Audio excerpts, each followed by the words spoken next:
Halo teman-teman, selamat pagi, siang, malam, kapanpun kalian membuka video ini. Kali ini saya mau membahas suatu soal yang terlihat biasa saja dan rutinitas bagi sebagian besar dari kalian. Tapi soal ini memiliki suatu kesan buat saya. Kenapa? Karena soal ini diajukan ke saya ketika saya sedang diwawancara untuk penerimaan masuk ke kampus saya berkuliah sekarang, yaitu KAIS. Oke? Jadi, mari saya bacakan soalnya. Apakah matriks N kali N, M, yang isi entry-nya adalah satu semua, dapat didiagonalisasi atau tidak? Oke. Sebagai catatan, ketika saya mengerjakan soal ini, saya tidak pegang kertas dan tidak pegang pen, jadi saya harus memikirkan ini di luar kepala. Dan karena saya harus memikirkan ini di luar kepala, jadi tentunya agak sulit bagi saya untuk mengerjakan ini dengan cara konvensional. Nah, tapi profesor yang mewawancari saya memberikan suatu petunjuk. Petunjuknya adalah, perhatikan rank. Oke. Jika kalian tertarik untuk membahas soal ini sendiri, mencari solusinya sendiri, maka kalian harus pause video ini. Tapi jika tidak, silakan lanjut dan simak. Oke, perhatikan rank dari M. Mungkin kita harus ingat dulu teorema terkait diagonalisasi.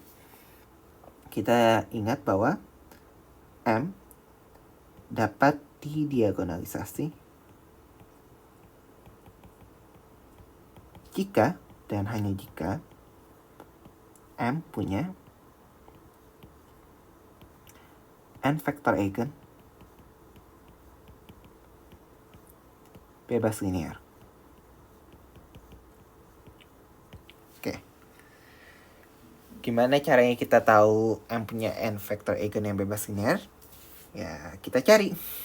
Kalau pakai cara standar, biasanya kita hitung determinan lambda I min M sama dengan 0, dapat eigen value-nya. Terus untuk setiap eigen value kita cari eigen vektornya berapa. Oke.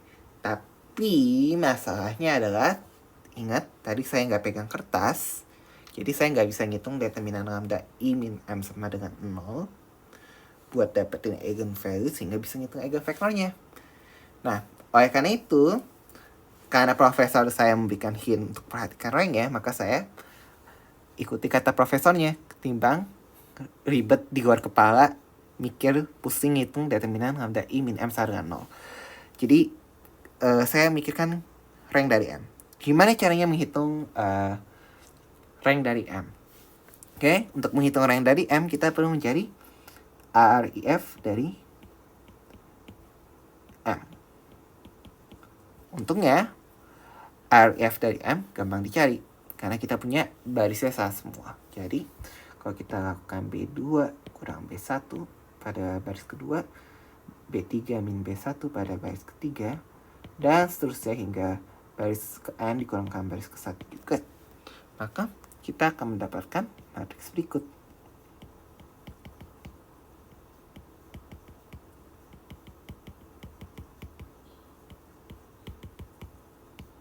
Oke.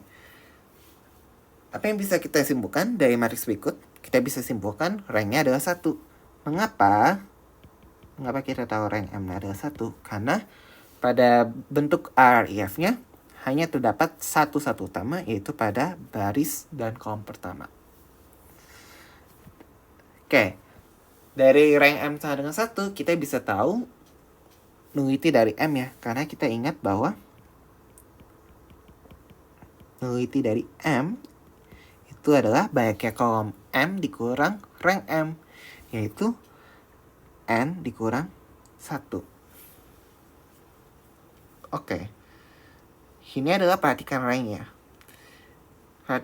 Tapi saya merasa ranknya itu sepertinya tidak memberikan informasi yang terlalu penting. Saya malah justru lebih tertarik pada nullity dari M-nya saat itu. Kenapa? Karena nullity dari M itu artinya apa? Dimensi dari 0M adalah N-1. Dimensi dari 0M adalah N-1 artinya apa? Artinya dimensi dari ruang yang berisikan vektor di Rn, di mana Mx sama dengan 0 adalah N-1. Oke.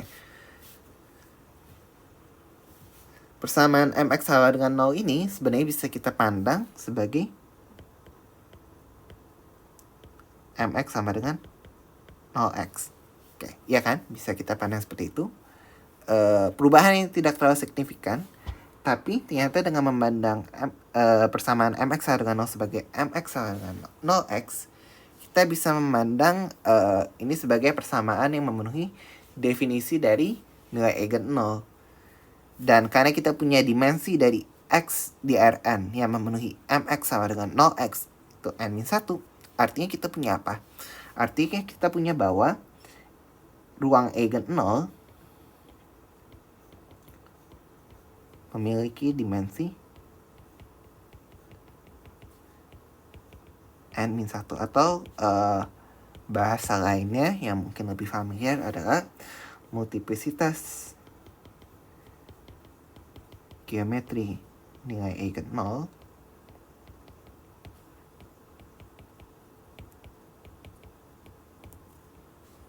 adalah N-1.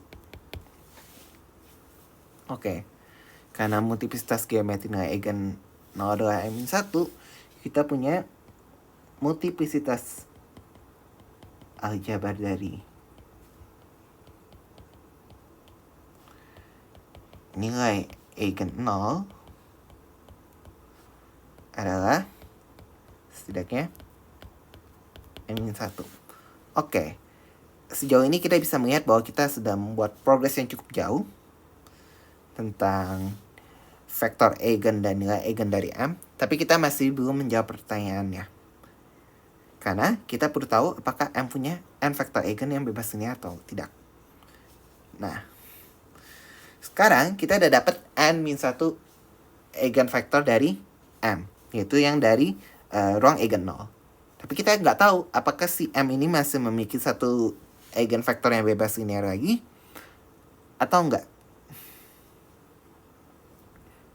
Dan dari hasil yang kita dapat sekarang, dua kemungkinan itu masih bisa terjadi. Dia masih bisa punya eigenvektor lagi, dan bisa juga enggak. Oke.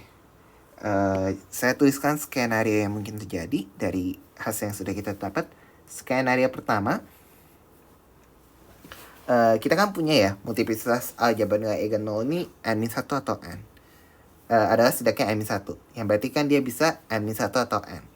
Jadi kalau misalnya multiplisitas aljabar nilai eigen 0 N,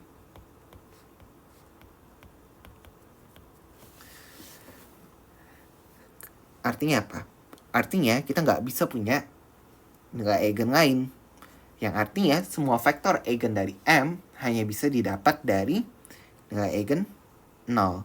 Sehingga vektor eigen dari M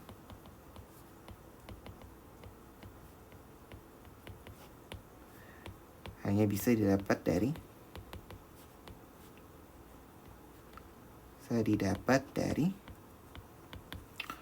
nilai eigen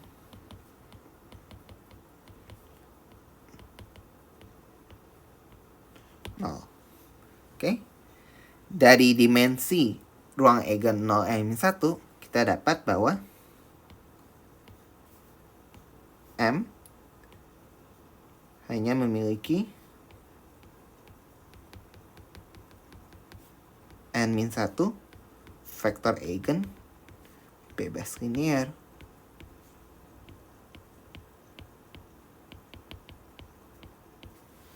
Artinya apa?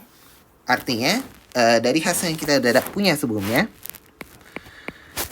M tidak dapat didiagonalisasi. Karena ingat, M dapat didiagonalisasi jika dan hanya jika M memiliki n eigenvektor yang bebas linear. Oke. Sekarang, bagaimana kalau misalnya multiplicitas aljabar dari nilai eigen 0 adalah n-1?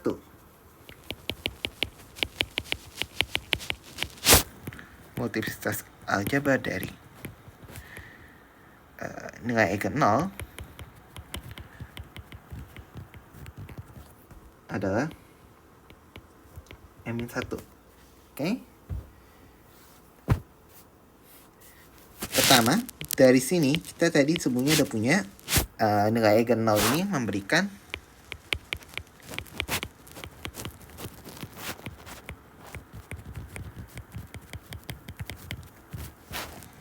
n-1 vektor eigen bebas linear.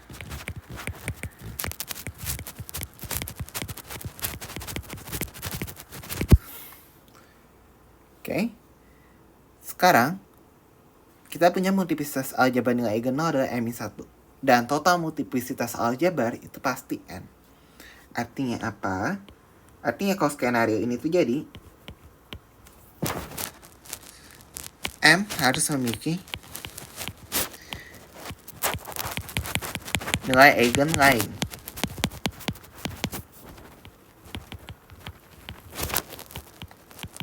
Misal lambda. Dan karena total multiplicitas aljabar adalah n, berarti multiplicitas aljabarnya adalah 1.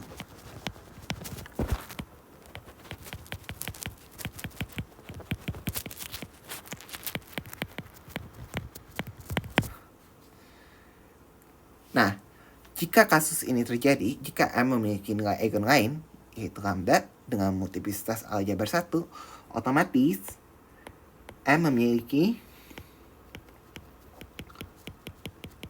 satu eigenvektor, satu vektor eigen lain, dan tadi dari nilai eigen 0 kita punya M-1 vektor eigen bebas linear, dan dari si lambda ini kita punya satu vektor eigen. Jadi total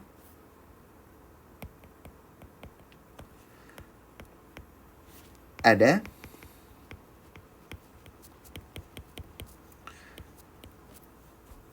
n eigenvektor. Oke. Ada n eigenvektor. Akibatnya dari teorema yang tadi udah disebutkan, M bisa didiagonalisasi.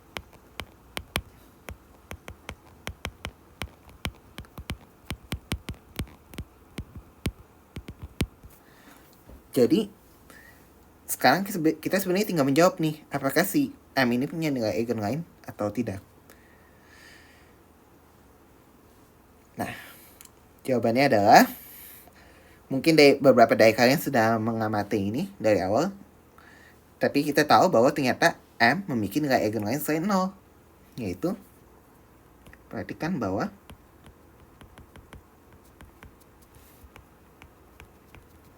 vektor V sama dengan 1, 1, 1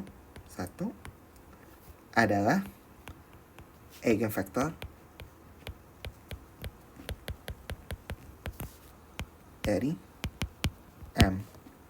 Karena kalau kita lihat MV, yang mana kalau dituliskan secara eksplisit jadi seperti ini,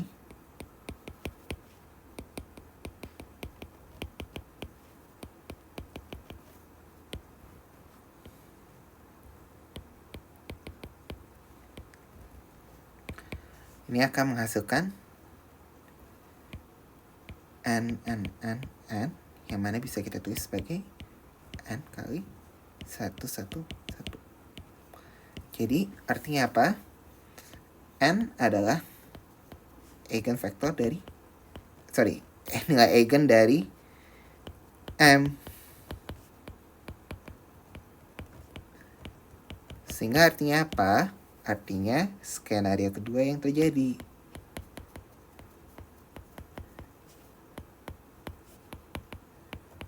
Sehingga M dapat didiagonalisasi.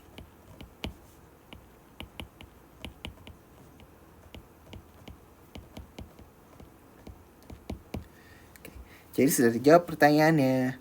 Dan apakah ketika diwawancara saya bisa menjawab pertanyaannya? Untungnya pas saat itu saya bisa jawab pertanyaannya. Oke.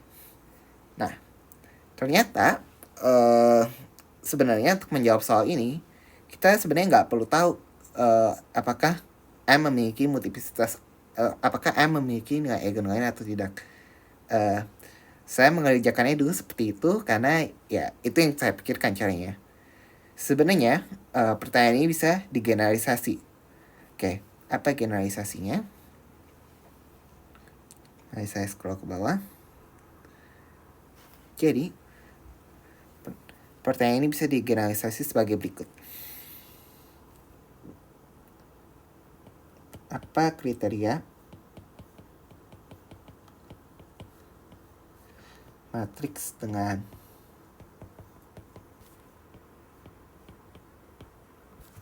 rank 1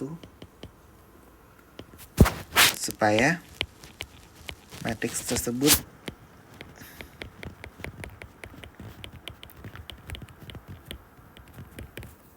dapat didiagonalisasi? Oke.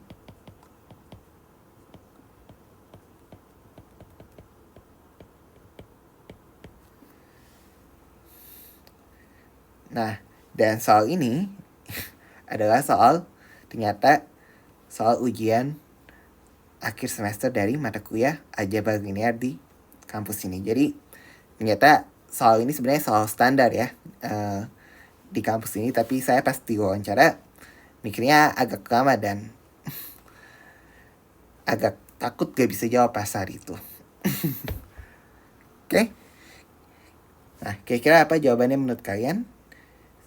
Silakan coba kalian pikirkan sendiri dan sampai jumpa di kesempatan atau video berikutnya jika saya tertarik untuk membuat video lagi.